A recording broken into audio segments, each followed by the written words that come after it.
start with you, Parth. I know about your company, but for the benefit of the audience, I'm sure everyone knows, but you may want to briefly introduce. Sure. Stan is, we're doing some bits of Web3 in gaming, I would say. Listening to Vikram and everybody talking about the real value proposition, I'll try to do justice to that. So gaming is way forward in terms of technology, right? We talk about metaverse and everything. We already are in a metaverse in gaming, right? So what Stan does is we're a community play for esports gamers. It's a derivative on top of the famous esports IPs. I'm sure all of you would know about PUBG, Free Fire and all. Even Mr. Narendra Modi also said someday PUBG wala hai, right? So the guys who play these games... आजकल सब्जी वाले ज़्यादा पैसे बना रहे हैं, PUBG वाले कम. So the guys who play these games, they form their community on Stan, and there's stuff to do with digital collectibles and NFTs of esports and gaming, and with which they go through various formats of gamification on the app, and they get their needs and wants fulfilled. In a nutshell, the gamers have a couple of needs. They look at earning in-game currencies or real money or fan rewards, like I want to play with the best guy in the country, right? So all those needs and wants of a gamer is getting fulfilled on Stan through a digital collectibles layer, which is gamified. Fantastic. Mr. Mohan. Is a company that is focused on enabling enterprise adoption of Web3 technologies. Sorry? You're working, just keep it close. Yeah. So we're really focused on enabling that enterprise Web3 technology adoption. And when we say that, it is about like it's a new infrastructure piece that is coming in and which has to work with what exists today. So it is not like we replace everything and then build everything from scratch. It has to leverage what is in there and then kind of bring in additional capabilities that is more aligned with data and how do we have control and ownership on top of the data, and how do we build better experience for the consumers. And some of the things that Vikram pointed out earlier is very critical in a way that when you talk about leveraging the existing framework, that also means leveraging the existing skills, right? Okay, we cannot be saying that, okay, oh, there need to be a new set of skills that need to be there, and that's only developers, or that's only people who can actually play in this domain. We also make sure that, okay, yeah, how about the existing applications, or how about the application that the developers that is building those applications? So the enablement needs to be at different layers. So at Dhive, we kind of focus on all those areas to make sure that, okay, yeah, it can work with existing things, and it can also bring in new experiences for the consumers. Parth, let me start with you. As I was preparing for the sessions, and I do prepare, it may not come across to my colleagues, but I do prepare maniacally, okay. I saw a couple of posts. It take me 15 minutes to work, see what your company is doing. And I saw you've been putting up very happy posts with your investor, right? Any secret of that? I think like we all heard, it's a journey. Right. So, and like you said, what time you want to get married, right? So I chose it to be, day zero in my life of Some get married multiple times. But there's always some whom you love more than the others, right? So I think that relationship is something which I really value. And also learning from our... And so on a serious note, what has worked for your relationship with your investor? And give us a sense, give us a real sense of it beyond cliches. It's more like partnership, I feel, right? It's not just the money we are taking. I extremely believe that, especially, let's say me, I'm giving the max, the most important time of my life to this company or the brand, right? And I'm giving away some part of it to an individual or a fund who's going to support us in terms of finances. So it's basically really, important, and we need to figure out whether that's the right partner to have, right? It's more like a partnership, and we need to first learn that what's the expectations are like from, both. Like they need to understand how we look at growing it, how, their investors' returns, right? And also what else apart from capital is something which can be valued, and what we need to learn from them, right? They've been spending good enough time, like Vikram was mentioning, right? So all those ancillary stuff apart from the capital is something which I completely take as the first thing, and then the capital definitely is the second thing, right? So, and especially in Web3, like we are all discussing about it. They take equity for that also for the advice? Because I do. I mean, Because next honestly, time you should put 5% away. honestly, the money, gives you returns, but actually you are giving I'm equity glad. for the. It's music. I always say that advice is the most important point. Mentorship, and I you mean, should give mentorship equity. I wrote a piece 12 years back called Introduction Capital. I mean, introductions can change your life. The right introduction, the wrong can break you in personal life or in professional life. But so, do you really value the non-money inputs that you get from your investors? Absolutely. And I think I've learned it the hard way that you have to juice it out, you have to suck it out. They're not going to come to you and tell, ki, hey, what do you need from us, right? You have to go and learn. You have to keep channelizing your questions and, stuff so that you can actually get that real value coming out of it.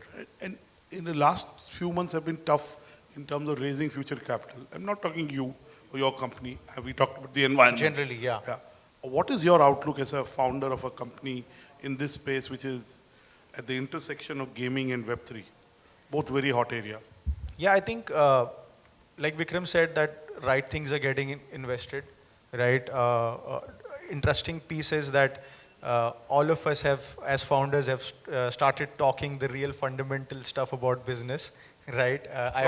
Profit, lower CACs, lower burns, and everything which is music to ears for everybody, right? For investors specifically, right? Because the era of crazy burn, blitz scaling is probably not. It's one of my favorite books still, but right. So that's something which is interesting, and I as a founder is also enjoying that, honestly. Like, it's making us push the limits as well, but actually helping us do the right thing, right? And that will definitely be valued. If not today, maybe a couple of months down the line. And if you're doing things right, people will invest in you. People will partner up. And what about, how do you see this tax on gaming? That's an interesting topic to talk upon. I mean, comment. Yeah, interestingly, if you look at RMG, real money gaming, that's where it starts from, right? So I ran a real money gaming before doing Stan. That has been the poster boy of Indian gaming industry so far, because we've seen ARPUs and companies like Dream11 flourish, right? The 28% on the the pot value, or we call GMV or whatever, right, is insane, by the way. By the way, the secretary was justifying it day before yesterday, saying if you go to a real casino, you have to pay. If you go to a game in a sports game in a stadium, you have to pay. So why should we treat this separately? See, it's like first you've allowed stuff to happen for 10 years, and after 10 years you just come and say, hey, that's wrong, whatever you're doing. No, but let me give you a counter. I'm not in the government. I'm a founder of a business.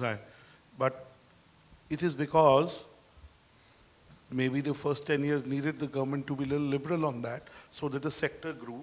Right. And the second is government likes revenue. Let me say it directly. Absolutely. So, I mean, I don't want to do And second is also there is a feeling in the government that real money gaming is misused. Okay.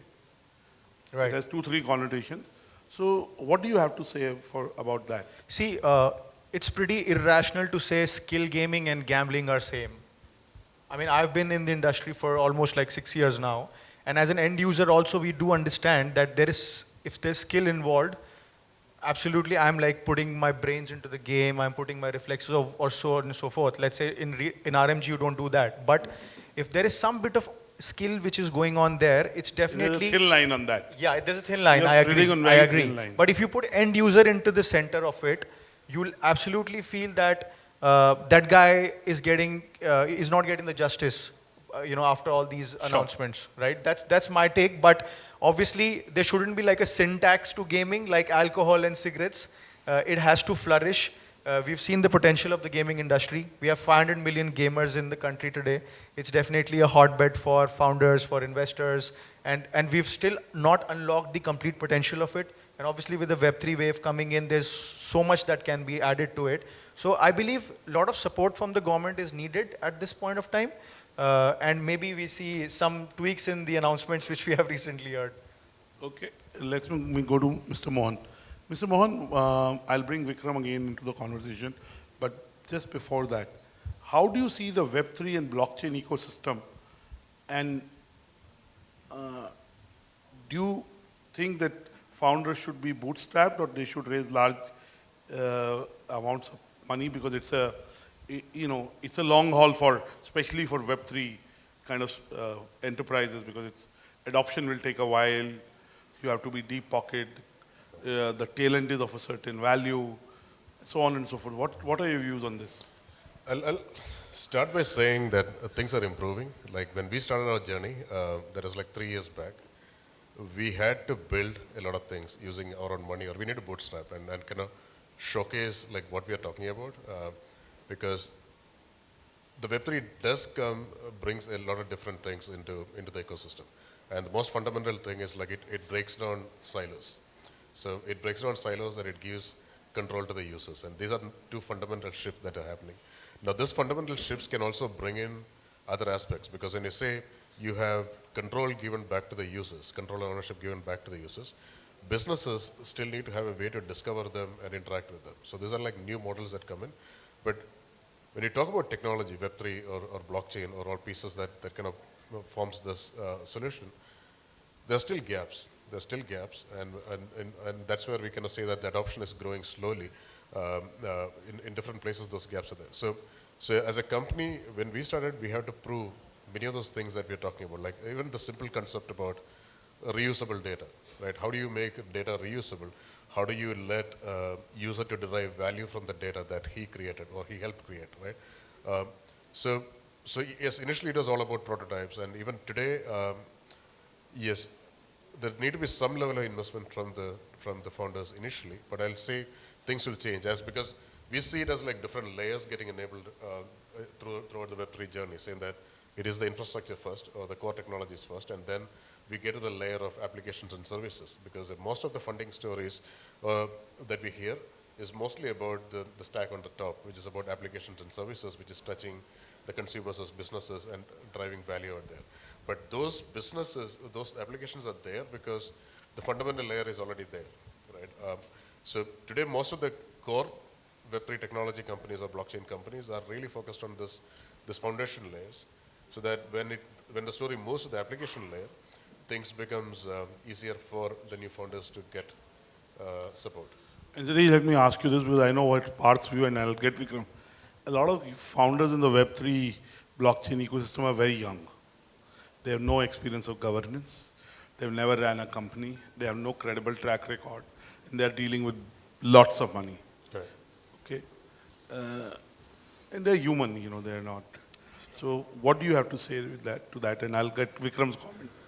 No, so my previous experience helps in some of these things that we are doing, because we've been through this journey or a similar journey. But I met another blockchain founder. I'm an advisor to him, and he always comes dressed like Parth. He says, my valuation will go down if I wear a suit and all. He's very young anyway. I'm also so you're wearing a suit and all. Your valuation may go down. I'm also not a suit guy, but I thought, okay, the conference is in Delhi and it's hosted by Business World. I expect like many people might be in suits. So this is not a comfortable thing for me as well. Your valuation is back. So in terms of next time we should do this in a swimming pool. Web3 there is a floating restaurant in Bombay. Right. Web3 has those yacht parties. Yes. I mean, I'm happy you got those are this. not happening in India. Yeah, I've been invited but never showed up on one. But yes, I don't have T-shirts like that. So anyway, so we've seen a similar journey with open source, right? And we have been, some of us in Dhive also been lucky enough to be part of that journey. And so we've been with open source ecosystem for almost like 20 years. And when it all started, it was like the response we used to get was like, why should I trust somebody else, the code written by somebody else to be part of my system, right? We saw that transition going from I don't want it to that's the default today, right? But it took almost like 20 years to get there, and at different phases. So we see that the same playbook happening on the Web3 side as well, where there are missing pieces, and the reason why the open source got the adoption is like companies stepped up and created those, or addressed those gaps by bringing in their solutions or their capabilities into the stack and kind of say, now it is usable, you can start building things, and it kind of brought in the confidence. So we definitely see Web3 also getting that kind of a support. Vikram, you heard both Parth and Satish. What are your comments? So I think you made a very good point, and you know the governance piece especially. I think it's becoming more and more critical. It's a lot about the foundation and the value system of individuals. There is a human behavior involved. You know, when you give too much money to someone who doesn't need that much, and then you put pressure on why that money is not being used, you will end up in a situation where the person is just using the money without much productivity on that money. And we've seen... No. The founders are very wise. Instead of they've hired chartered planes, they saved time. They spent a couple of crores. That's it. No, so we have Clearly situations... you're not right. We've seen situations like housing, for example, right? I mean, the company... By the way, I wrote a piece on Rahul Yadav. I've never met him. I wrote it 6-7 years back. Rahul Yadav is the Rakhi Sawant of... Those days Rakhi Sawant was there. I wrote Rahul Yadav is the Rakhi Sawant of startups. I wrote it 5-6 years back. You can Google it. But He's clearly proved me right. No, it's interesting, but by the way, that was to me not a corporate governance issue. I think that was a human behavior issue to me, because I don't think, he actually siphoned off the money. I think it was, he in fact gave away whatever he had, right? He just couldn't manage his board. He just couldn't do what collaboratively the team had to do. So एक उर्दू में कहावत है, I'll do it in English, कि इत्तफाक भी इतने इत्तफाकन नहीं होते. Coincidences are not so coincident. It's happened with him in 2 ventures. Little different situations. Yeah. So there is something unique about him, I'll say. No, I agree with you. I think the second issue is very different from the first one. But in fact, I'm tempted to... I mean, Elizabeth Taylor is somebody that fascinates me. She got married 8 times. I was reading a piece in the Time magazine. I do read magazines. The back page, some 6-7 years back, I can't be. And there's a guy who writes a very funny column. I've forgotten his name. And he'd written, what is the name of the host on CNN who used to be? Gallus, you're my kind of guy used to do the breakfast show, yeah. Larry King. Yeah, Larry King. Larry King was getting married for the 7th time. And he wrote a very funny piece, saying somebody who's got 6 times unlucky, if somebody else, he had 7 parking tickets, you won't give him a license or accidents. You're allowing him to marry. But that's what America is. In personal, professional, you fail at 2 ventures, you still get money for your 3rd venture. Do you think Rahul Yadav will be able to raise money for his 3rd venture? No, it's, of course. I mean, looking at what happened in, for example, Go Mechanic, right? I mean, if you look at that's, very clearly, it's a value system issue. I mean, you have a very different value system there. So that is something which is becoming an issue for people like us. You start questioning everything as an investor. There is, I wrote this piece on ratings on 1st June last year, and one news channel sued me. I had not even written their name.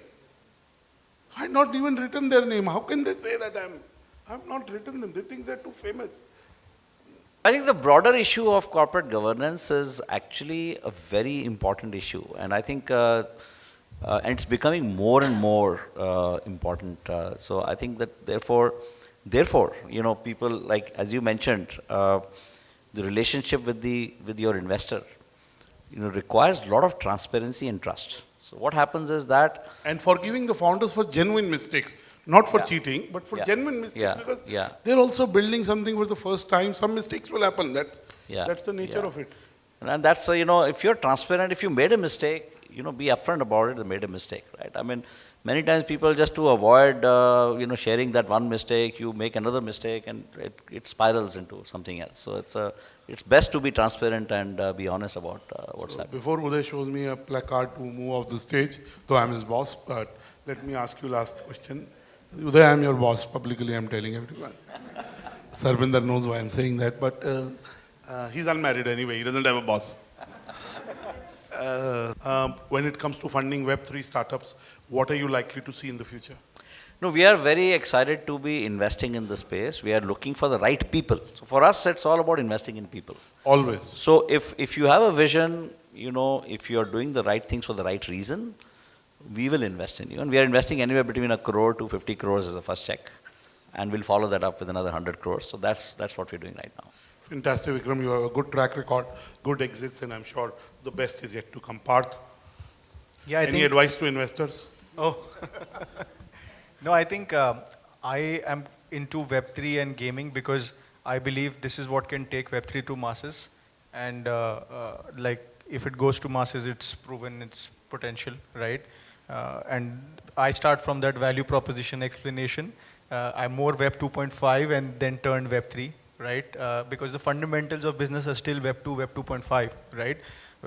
Like I'm waiting for the days when people stop discussing NFTs and Web 3.0 and just talk about applications, because that's when we have solved for the technology, right? So and that's actually happening. All those weird stories which we heard last year or before that, because of the early days of the Web3 internet, right? We'll obviously get those stories, but now people have started to learn more about the fundamentals of it, like he was telling about. But the idea is simple: take it to masses, let people absorb blockchain as if they are just absorbing any other thing, right? So I think that's where we are looking at it, and investors are also comfortable if you connect those fundamentals of business to the blockchain tech. Beautiful. Blockchain is the new WhatsApp. Okay, metaphorically speaking, not literally. And Parth, there are sectors, subsectors that you see which are very lucrative for investors to invest. Apart from Stan. I mean, I'm not an investor or angel. No, but you know what's happening in the ecosystem. Honestly, my day starts with gaming and ends with gaming. I'll be very frank, because I really like to see what my users are, needing, or their needs and wants. So I have no clues apart from gaming. I'll invite you to the IWM Buzz Gaming Summit. For Have you heard of IWM Buzz? No. They do the biggest gaming summit. I'm an investor in that company. Super, So would love to be there. Genuinely, you can look up their last. While in exchange for media, we do a gaming summit. The focus is different. In business world, gaming world, we do a gaming summit. But the focus in all three is very different. Exchange for media is more about advertising, marketing, and gaming. Right. Business world, it's about the business of gaming. In IWM Buzz, it's more gamers. Hardcore, yeah. So you must come. They're like the Oscars of gaming. So I'll invite you. I'll take your number. Mr. Menon. I'll connect with one of the comments you made in one of the earlier session about can you look forward to see a company like Google or a Facebook or a Apple to be Can Polygon be that? Can Fire be that? So, can somebody else? Can Stan be that? correct. Can D-Way be that? So in terms of the skill and capability, I think we have what it takes, but that's an area we need more market support, be it from the investment side. More capital and more go-to-market. Because these games are, or these kind of infrastructures are completely different than we having a consumer app or something that can be monetizable within 12 months or 24 months, because these are long games which require that kind of support and commitment, right? So that is an area where we'd like to see more dialogues happening and kind of, and from companies or the founders who want to build such technologies, they also kind of be better in terms of how they kind of showcase that vision and be very upfront saying that this is a try with the right kind of people coming together. This can be a success, right? And that's the stage at which the Web3 is also today, in a way that it is opening up a lot of potential and it is giving up opportunities, but with the right kind of support, there could be a lot of unicorns or bigger companies I agree. that can come in. I think it needs big bets because it is in some way infrastructure. Correct. Parth, I believe every part of it. The only part I don't believe is you sleep. Because you said when I wake up, gamers I know they don't even sleep, So I'm a little worried about you. But on a serious note, please give Mr. Vikram Gupta, Mr. Parth Chadha, and Mr. Satish Mohan a big round of applause there. Bigger round of applause. Thank you. And I am available for moderating session, hosting sessions. If you partner with Business World for a fee.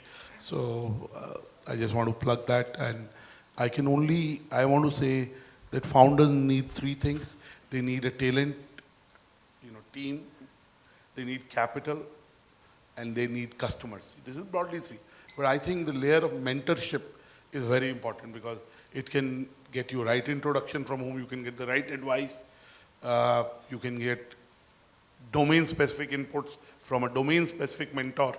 So I think the value of mentoring is also something that should come into play beyond capital. Capital is needed to scale up businesses and to hire people and to invest in technology. But I think mentorship capital is equally important, and especially in new areas like blockchain.